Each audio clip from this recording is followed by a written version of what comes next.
the peace deals, whatever it is, ceasefires, accords, agreements in the Middle East always exist on a razor's edge. Picture a pot on the stove. Under the lid that sort of contains everything is a slow boil of centuries and millennia old ethnic conflict, religiously inspired conflict, more recently fueled by political conflict, and it's all at this slow boil. And the question is always, what's going to happen to raise the temperature just enough to blow the lid off, and then everything happens again?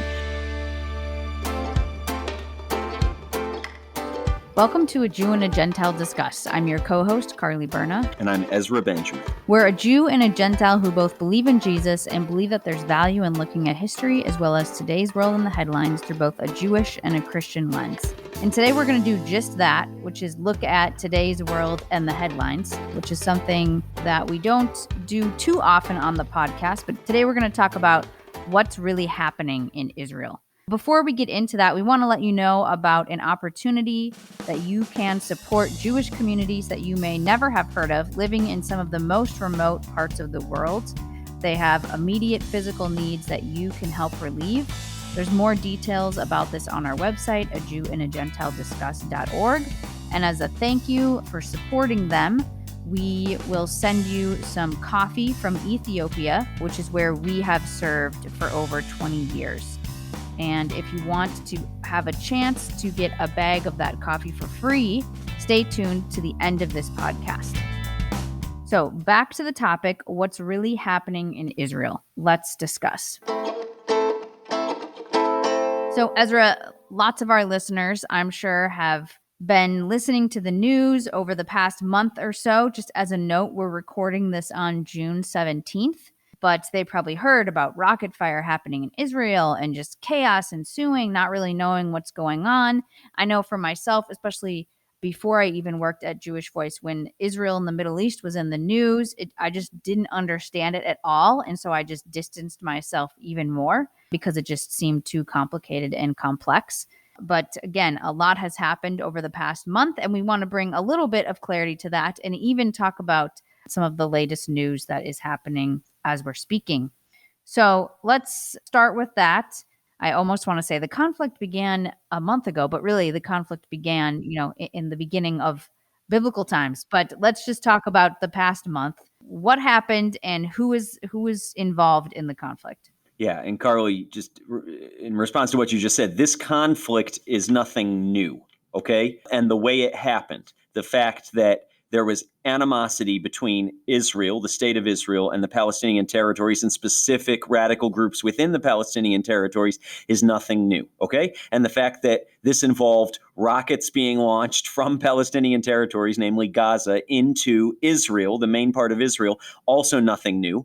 The fact that the UN condemned Israel for being an apartheid state and for attacking innocent civilians in Gaza and elsewhere, nothing new. The fact that other Middle Eastern nations stood up and said, we will stand with the Palestinian people in attacking Israel if they want our help, nothing new. And the fact that the amount of widespread anti-Semitic sentiment on social media, in a lot of the mainstream news, from other world leaders, as well as several leaders, I'm thinking of the leadership in, believe it or not, the country of Germany and other key countries standing up and saying, no, we're standing with Israel in this, on the other side of the fence, also nothing new. So what's different here is the intensity, the range of the rockets, the amount of the rockets being sent, the intensity of the conflict in the main part of Israel, this time not just between Israelis and Palestinians, but actually between Israelis, Jewish Israelis and Arab Israelis, both groups of which are full passport-carrying, tax-paying Israeli citizens, but almost if you will, an ethnic or a racial clash in Israel between Jewish and Arab Israelis. That is a little bit new, and the intensity and the violence associated with that was new. And the amount of the anti-Semitic rhetoric happening around the world and the intensity of that through social media seems to be increased in its intensity. It's interesting, Ezra, your wife, who's actually from Israel, she and I were talking about this, and she was saying that, living in Israel, rocket fire and all of that is kind of normal, which is unfortunate. But in this past month, she was saying, even when I talk to my friends and family in Israel, it's different. It's not just like, oh, this is normal. It's like no, I need to be more careful than, just kind of everyday rocket fire, I guess. Sure. And, part of that, Carly, is Israel is really about the size of New Jersey. In case our listening audience hasn't kind of done a side-by-side on a map, which you wouldn't necessarily have a reason to. Israel, right? Israel occupies so much of the news, and the conflict between Israel and other Arab countries in the Middle East and Israel and the Palestinians occupies so much of the bandwidth in the headlines and the evening news forever, it seems, that we think of Israel as maybe this big place, but it's actually not. It's a land strip the size of New Jersey that at its narrowest between the Mediterranean Sea and the section of Israel called the West Bank, which is really, if you will, the Palestinian-controlled territories, is as thin as 8 miles across, or in other words, the width of the island of Manhattan. That's the piece of land we're talking about. And so what is new and what's feeling more intense and really scarier to many of my wife's friends and her family who live in Israel, maybe less than 100 miles from the Gaza Strip as the crow flies, is that the missiles being sent out of Gaza and other Palestinian territories at times into the main part of Israel are longer range and they're more targeted. So rather than them just falling in, maybe you've heard the name Sderot. So I'm saying it with the way I know to say it in Hebrew is Sderot, but the way you hear it on the news is Sderot, same place. Right on the other side of the border of Gaza, which is always a town that suffers some of the worst damage whenever rockets are sent. It's not just Sderot anymore. It's not just the Negev Desert. It's not just the south suburbs of Tel Aviv like Ashkelon. There's rockets now that it's understood from military intelligence and from Palestinian Authority bragging can make it to Jerusalem. So what that means is when these rockets start flying, not just sections of the country of the state of Israel are on alert, the entire nation effectively is on high alert. And that presents a new level of really scariness and intensity for the millions of Israeli citizens, Jewish and Arab alike, who are hoping and praying that when the siren goes off and they know they have 30 to 90 seconds to make it to the bomb shelter in their neighborhood, that it doesn't come hitting their neighborhood, or really anywhere in Israel, but especially their own loved ones. So that's really a key here, is that these bombs, which I'll mention, are largely financed by Iran. I'm sorry to say, we're not vilifying the Persian or the Iranian people here. That's not our purpose on this podcast, to vilify anyone, but to say the current administration of Iran and the radical Islamic groups in that nation are funding a lot of these missiles being assembled in Gaza. So as technology increases, the deadliness of these rockets increases as well. Ezra, the conflict, you could probably sum it up by saying, is a religious conflict. But some of the conflict that occurred in the last month involves the Temple Mount or the Dome of the Rock, right? Correct. And that's really, we're talking about the missiles, but how did the missiles start flying? Again, this isn't the first time. It isn't the second time. It isn't even the 10th time. Since Gaza was established as kind of this territory completely given over to the control of the Palestinian Authority in 2005, there's been many, many occasions when the ceasefire, which always exists on a razor's edge, is broken and missiles begin flying, rockets begin flying. But how did they start this time? And like you said, interestingly enough, right, God calls Jerusalem the apple of his eye in the scriptures. He who touches Jerusalem and the people living there sticks their finger in the apple of his eye. That's a story for another day. Listen to our podcast on the land of Israel and the state of Israel if you want more details on that. But this particular conflict began in the city of Jerusalem, and more specifically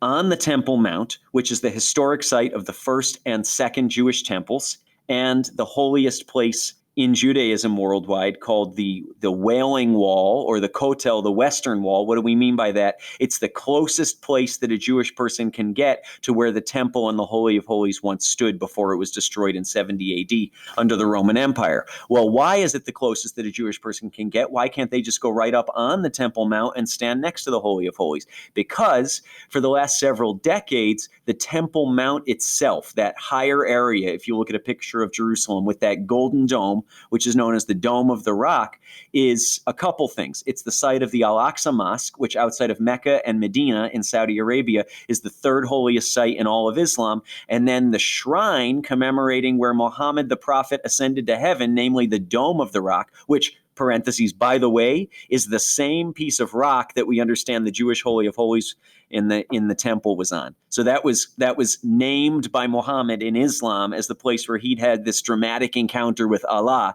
Of course, it's the same location, the exact same little outcrop of rock in the middle of the Temple Mount as where the Holy of Holies in the temple once stood. But under that golden dome, which has only been golden for less than 100 years. It used to be kind of this darker grayish black iron before it was covered over and improved. In case you're ever on Jeopardy and need to know that, is this shrine to this experience that Muhammad said he had with Allah. And so there it stands. And because it's, one, under the control of religious Islamic leaders, and two, because the Temple Mount surface, as part of a peace agreement brokered several decades ago, is actually administrated, believe it or not, by the country of Jordan.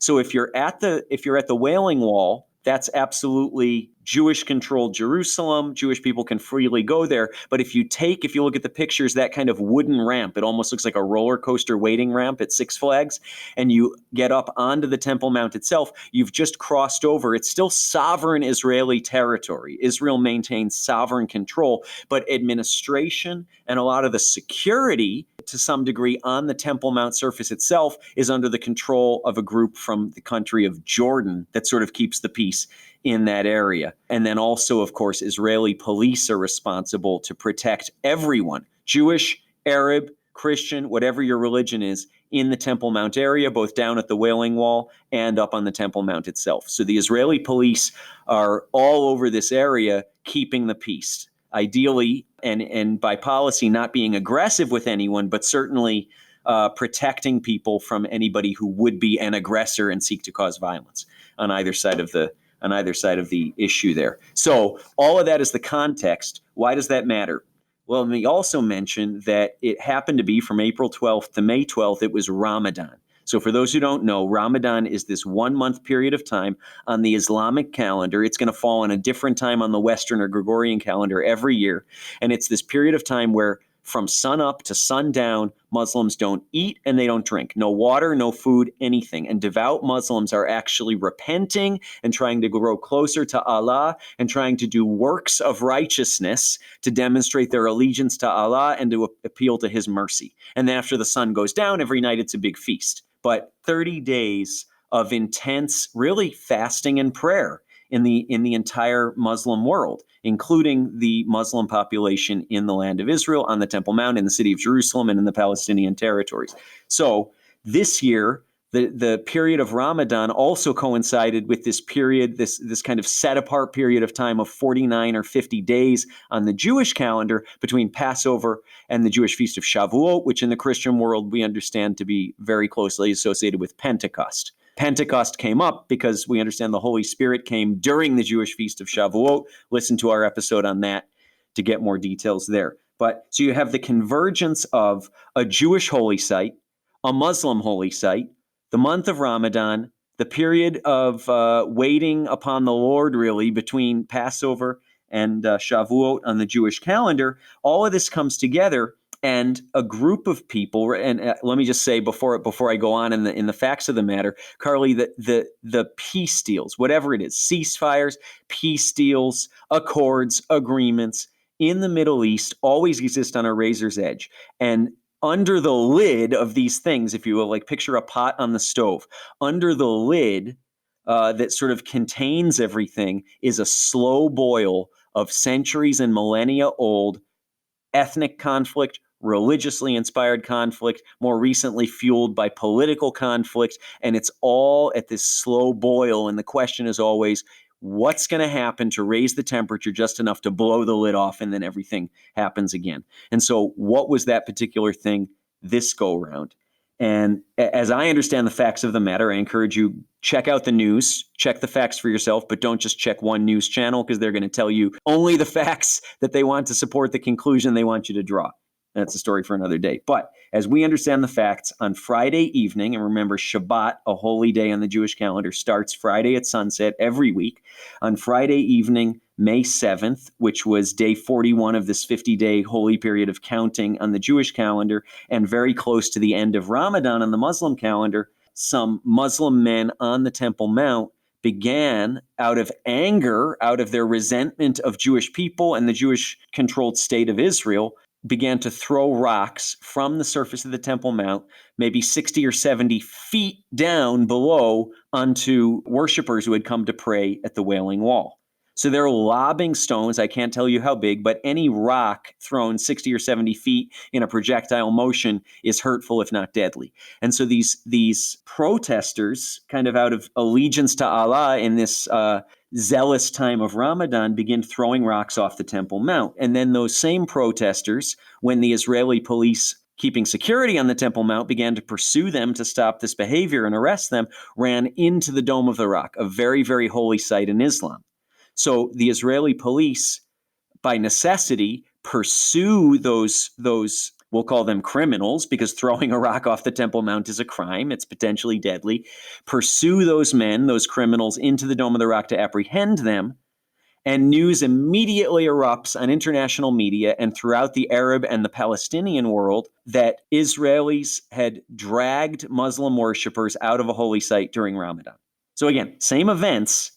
Facts of the matter, Israeli police pursue criminals into a Muslim shrine to apprehend them.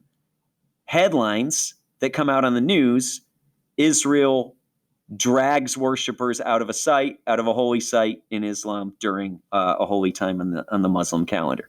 So you can see it right away where you can spin something how you want to get the result that you want. And of course, rage erupts throughout the Arab world, throughout the Palestinian world. And on May 10th, in response to this, kind of as out of vengeance and out of ire, Hamas, which controls the Palestinian Authority at present. Hamas is represented through Mahmoud Abbas, who is the leader of the Palestinian Authority, who has declared himself the leader of, if there is such a thing as a future state of Palestine, which he's appealed to the UN to approve, he would be the leader. But Palestinian Authority and the Palestinian territories are under the control of a group called Hamas, which is really a radical, almost terrorist group, if you will. Research it if you don't believe me. Check out their reasons for existence and kind of their own mission statement. If you look at the logo for Hamas, by the way, it's two swords crisscrossed over a picture of the Dome of the Rock.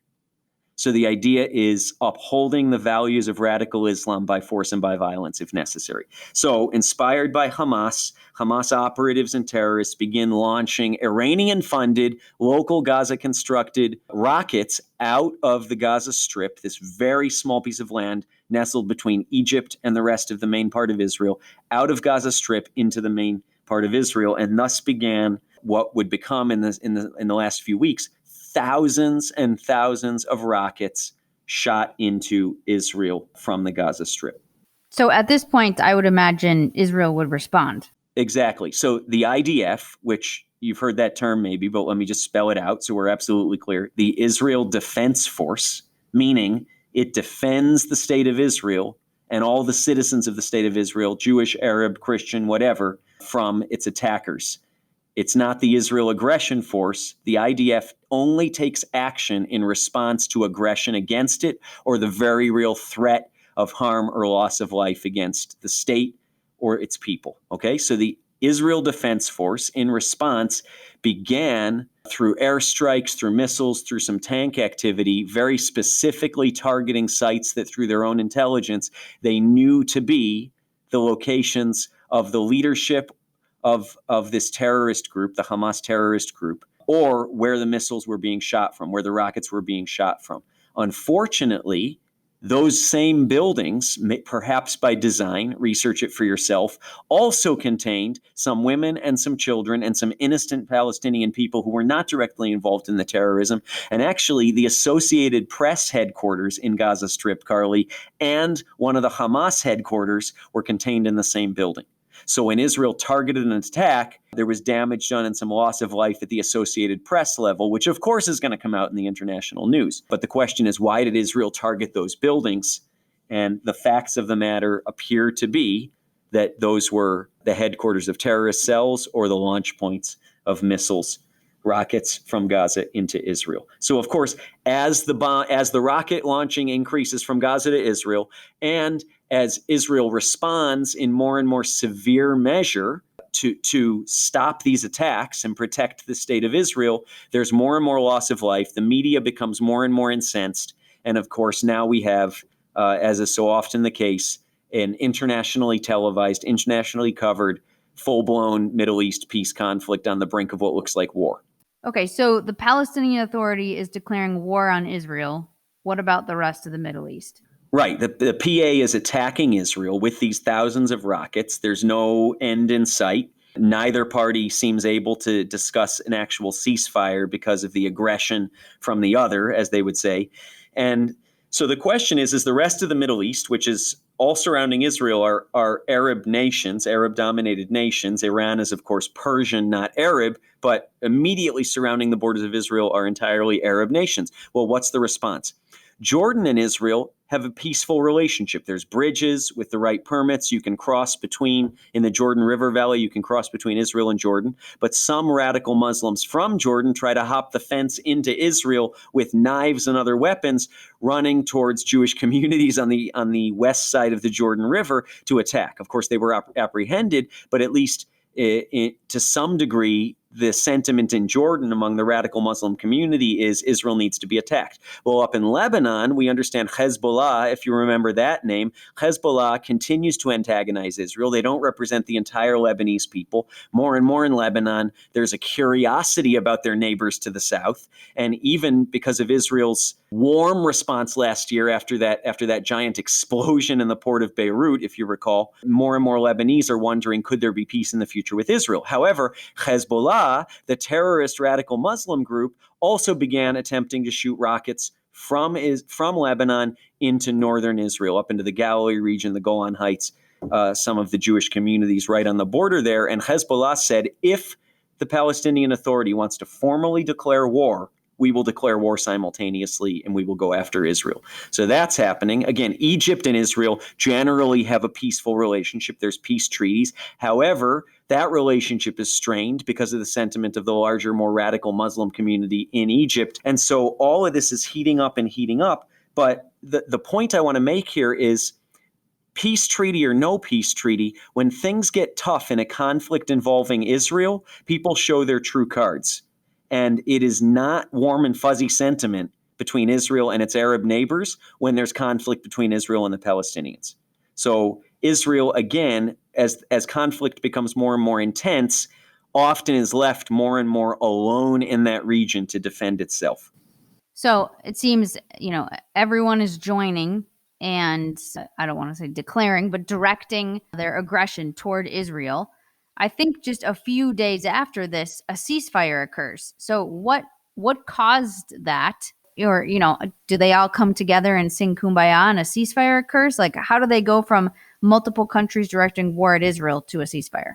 Ceasefire is out of necessity, not out of desire, I'll say, because neither the Palestinian people nor the Israeli population are interested in any more unnecessary loss of life, I think, on either side.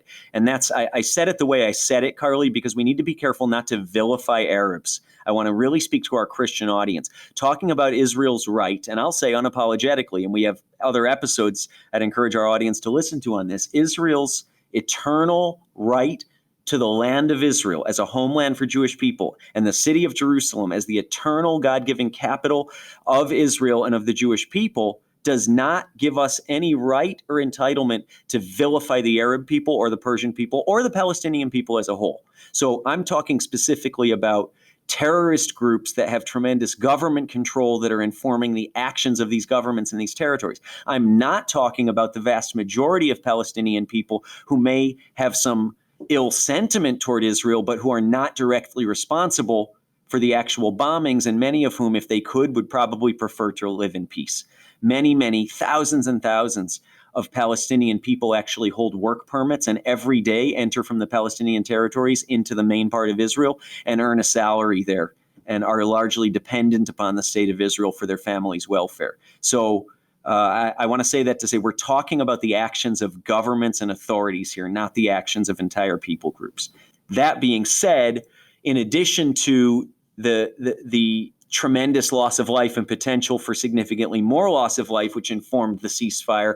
Also, if you recall, there was huge international pressure. President Biden was making televised, highly recorded, highly publicized calls to Benjamin Netanyahu saying, we support Israel's right to defend itself. We'll always stand with Israel, but Prime Minister Netanyahu, please call a ceasefire. Other countries are exerting their international pressure and their political influence on more Israel than the Palestinian Authority, but both parties stop this, have a ceasefire. And so around May 20th, finally, a ceasefire was declared, and almost immediately the rockets stopped from Gaza, and Israel was able to suspend its targeted attacks into Gaza to try to neutralize or eliminate these terrorist threats at their headquarters and the places where the rockets were being launched. However, as we're recording this on June 17th, just in the last 48 hours or so, some radical Islamic operatives in the Gaza Strip it almost looks like Party City balloons, have started filling balloons with explosive gas and sending them over the border of Gaza into Jewish communities to cause explosions and fires, of which there have been several fires and explosions.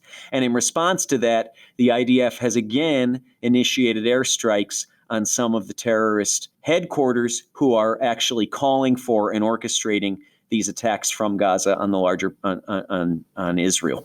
Does this mean the ceasefire is over? Well, both parties have violated the things they agreed to here. Again, Israel in response to a Gazan violation, but Carly, it's anybody's guess at this point. It could be that the ceasefire is over and the rest of the summer isn't going to hold the peace that we had all hoped and prayed for, that it's going to hold more destruction, more inevitable loss of life, more terrorist attacks on the state of Israel, and more necessary IDF response. Sadly to say, which also includes, despite their best efforts, the loss of Palestinian lives because of where the Palestinian Authority chooses to headquarters itself. And unfortunately, as we all would love peace in the Middle East, Ezra, I'm sure you would agree that we're not really expecting peace to occur, until Jesus really returns. Jesus is, as we say in Hebrew, the Sar Shalom, which means the Prince of Peace. And people say, what's the answer to peace in the Middle East? Carly, it's not something that came out through 20th century politics. The conflict between Israel and its Arab neighbors isn't something that started when the UN partition vote on Palestine actually formally voted to establish a Jewish homeland in the Middle East in 1947. That was established in 1948. It didn't even start when Jesus walked on earth. The conflict between the Jews and the Arabs goes back to a family feud where Isaac and Ishmael decide to go their separate ways, and thus begins a millennia-old family feud. But here's what I see in the scriptures. Abraham, Isaac, and Jacob, and it says Isaac, not Ishmael, have a right to the land. Israel is biblically the eternal homeland of the Jewish people, but God met Hagar in the wilderness, and in her desperation, talked about his love and his destiny for Ishmael and those who would come from Ishmael. God loves the Jews and he loves the Arabs in the sense of his love and his desire to see all men know him, come to know him through the Messiah. There is no difference because all have sinned and come short of the glory of God. And so that's important to remember here as we're praying for the peace of Jerusalem, which Psalm 122:6 exhorts us to do. And we're saying, what does that even mean, pray for the peace of Jerusalem? Well, it means pray that Israel, that God would defend Jerusalem from her enemies on every side.